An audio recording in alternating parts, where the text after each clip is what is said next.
3 days ago, this salmon was swimming in the waters of Western Scotland. Now it's being prepared for cooking at an Indian restaurant in a Dubai hotel. Over the past few years, the Middle East has become one of the biggest markets for delicacies like this. Scottish salmon imports have grown from virtually nothing to almost $10 million in the past 3 years. And it's just one food that's in hot demand here. As you'd probably expect when your main ingredient's been brought in from so far away, this isn't going to be the cheapest meal you'll find. But as well as the Scottish salmon, the restaurants in this hotel also have Wagyu beef from Australia, crabs from Alaska and scallops from New Zealand, all at the top end of the price list.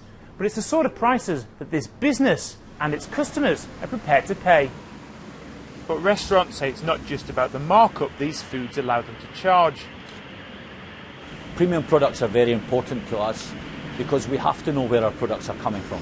We have to know that we're getting what we're paying for, especially at the moment where there's a lot of question marks being raised around the world, especially in Europe, with regards to what is actually going into one's food. By tying back the source of where we have gained these products from, that reinforces the fact that we know our product, we know what we're serving, and if necessary we can back that up. Food imports to the GCC are set to double to $53 billion by 2020. And this week, thousands of food producers from across the world poured into the Gulf, trying to scoop up more customers. And while there were plenty of the more basic foods on show, makers of luxury products see this as a real opportunity. With one of the highest disposable incomes in the world, it's not really surprising that international companies, especially within premium brands, are actually turning to this region, especially with the economic crisis that happened in Europe and a lot of people trading down to more mass brands in that part of the world. International manufacturers are looking towards a new potential market, and the GCC definitely spells that out for them. When your home market's struggling, there's an extra incentive to sell overseas.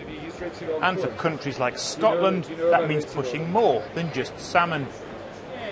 Scottish produce appeals to high-end markets, to niche markets, markets that are looking for good quality produce.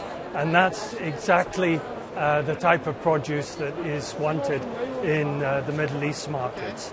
The tourist business here is booming, the hotels are busy, and they're all looking for something to give themselves a little bit of an edge over their competitors. But it's not just about getting into restaurants. The region's supermarkets are where many luxury products are bought. Sarah's business makes honey with fruit and other ingredients on the family farm in Ireland. They're now selling in Saudi Arabia, Bahrain and Oman, as well as the UAE, and even have interest from Iran. But it's not proved easy. Getting into the market here is extremely difficult.